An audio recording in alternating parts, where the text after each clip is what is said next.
what inspired Black Restaurant Week?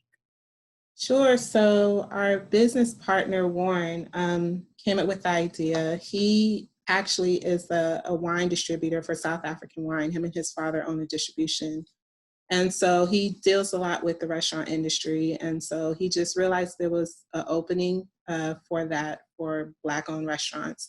And so he pitched it to me and then our other business partner, Derek. And my father's a chef. He's never wanted to own a restaurant. And so I was like, well, what about us incorporating events as well, right? To reach out to caterers and kind of, we found this opening that there wasn't anything, a platform built for Black culinary as a whole. And so that's really how all of this kind of came together, just seeing what food events are going on across the country and just kind of tailoring and tweaking. And that's how the model was really founded. And so it's been really positive. The only thing we've really done to change the model is that we've added more weeks to it or added more cities, which kind of shows the strength of the foundation of what we built originally. We've just been able to grow and expand with it, but the foundation of the model has really stayed true. And that's kind of been the beauty of it. So this is somewhat of an event that you're taking you to different cities and states and things like that. What kind of struggles or adversities have you faced in doing that? Resources are always one. It does cost a lot to put this campaign on, and we don't like to put it on the backs of the participants. So our participants pay a very low kind of flat fee. It just kind of helps a little bit with marketing, but it doesn't really kind of scratch the surface of what we're doing. And so we rely a lot on sponsorships. We rely a lot on local community partners, because if you realize there's no database of Black-owned restaurants and Black-owned businesses, so we're having to call and talk to the urban leagues, to the Black chambers, to local foodies, and like, who are the businesses we should reach out to? And then it's a lot of, calling these businesses, DMing them. So it is a very administrative heavy project, I would say. It's not just, hey, we show up. Like, we do put a lot of care and work on the back end. And we do really rely on a lot of local partnerships to really kind of help us with the model. So in the Chicago area, we've worked with the actual original Black Restaurant Week that's hosted in Chicago in February. We've reached out to her.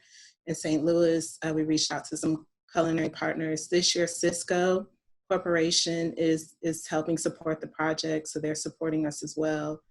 We just created a partnership with the James Beard Foundation, which is really big, and so they're helping. So I would say it's really the strength of community partnerships that allows us to execute this properly and efficiently. Awesome. And we're hoping that things like this interview gives you guys all the promo and gets people excited, everything that you guys need. How can restaurants become part of Restaurant Week? Sure, they literally could just register on our website. It's a very digital process. We have 2 levels. We do have a free level this year, just because, like we said, we wanted to make sure we could help out as many businesses, food trucks, bakeries as possible. So definitely visit our website, blackrestaurantweeks.com, and just click on culinary registration, Midwest, and the form is very simple. And then we kind of go from there. So definitely inviting all businesses to fill out that registration. Don't miss out, just on this great promotion. The community loves this project.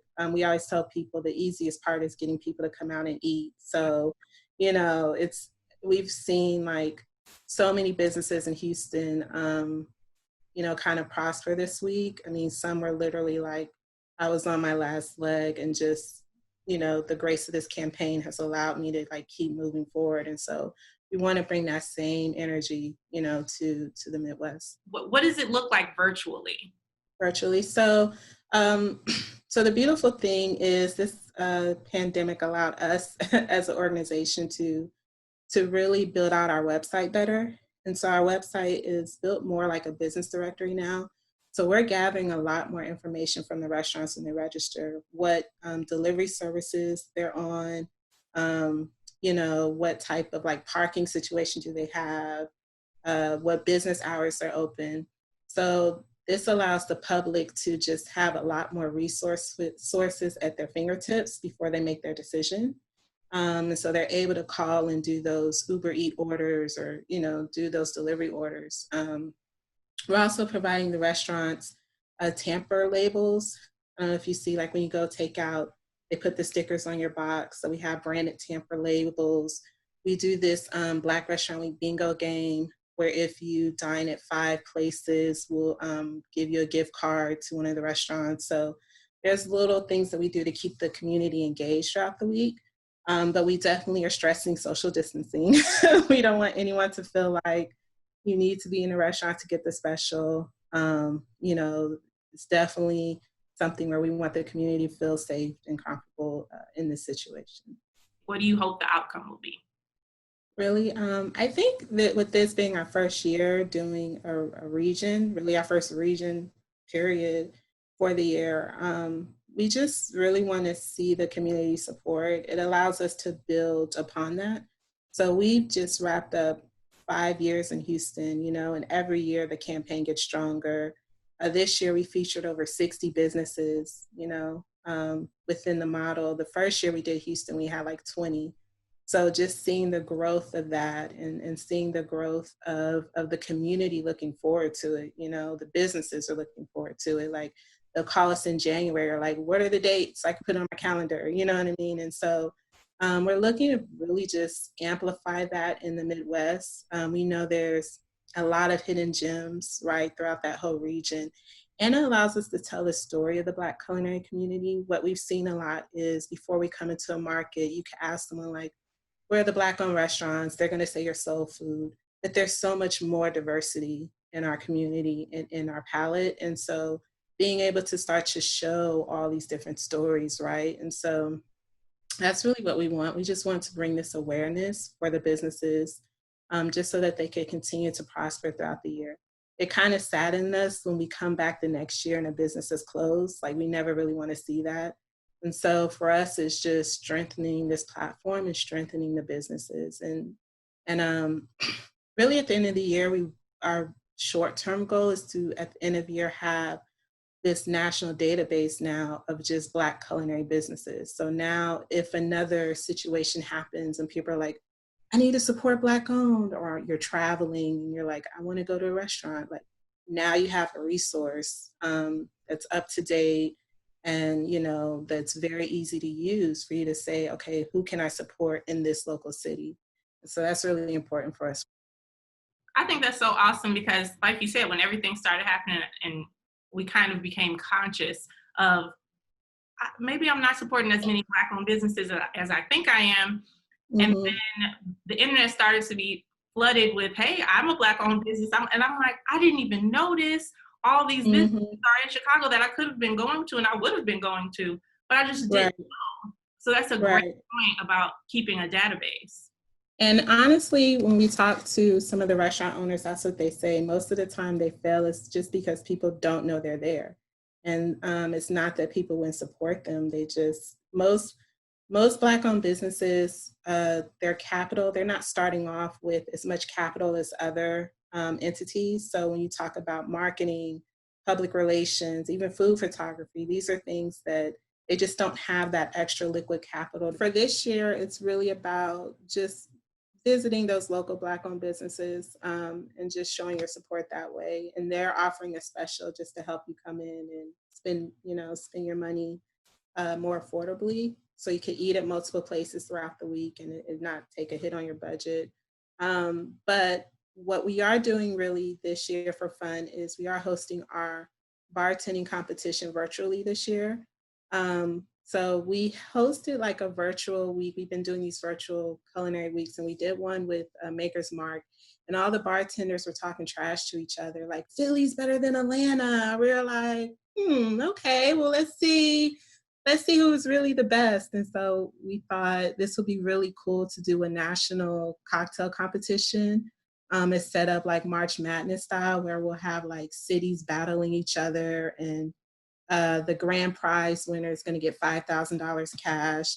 This is a really, really interesting conversation that's going to be going on in the next couple of weeks. So So we're really excited for that. Are you able to come back to the region next year, or will it be a different place that we might have to travel to get to it ourselves? So for us next year, we definitely want to just continue to grow within the Midwest region. I'm quite sure with this being our first year, we probably won't get a chance to hit as many people as we would want to as far as businesses. So that's really, we definitely want to come back. Um, and if we're really allowed to do our events, we've been discussing how do we bring the live event component. We've been tossing around the ideas of doing like a host city. So every year we'll pick a city in the Midwest and do the events in that city and then kind of rotate it just so that people, I guess like the Olympics or something, right? So like maybe next year we'll do all the live events in Chicago, but then the year after that we'll do it in Detroit. Just a way to kind of tap into other talent. So really just growing and expanding. We're so flexible with the model. We don't like to force anything. We want to see what works for that region and what works for the cities and the businesses. And so that's really where the beauty of partnerships come. And so the more partners we could get out of Chicago to let us know, like, this is what the local food scene needs. We're like, okay, great, let's provide that programming for it. It's not a one-stop shop. We really like to make this an ongoing conversation with both communities to make sure that the businesses feel supported by the project and by the brand. Can you tell people out there why they need to support Black Restaurant Week?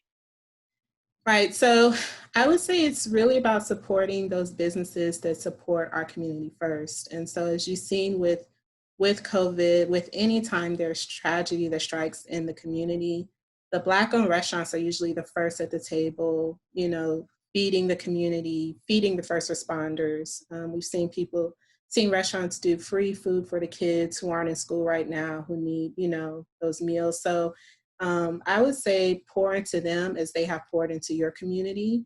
And they really are the first one hiring out of the community. They're just so important to these local neighborhoods. And so we just really wanted for 1 week show that love back and make it where they feel the blessing that they've been to the community as well. And so that's really all I like to stress, just like they're the ones who have given first. And so let's make sure that we give back so that they could continue to give and give to their community.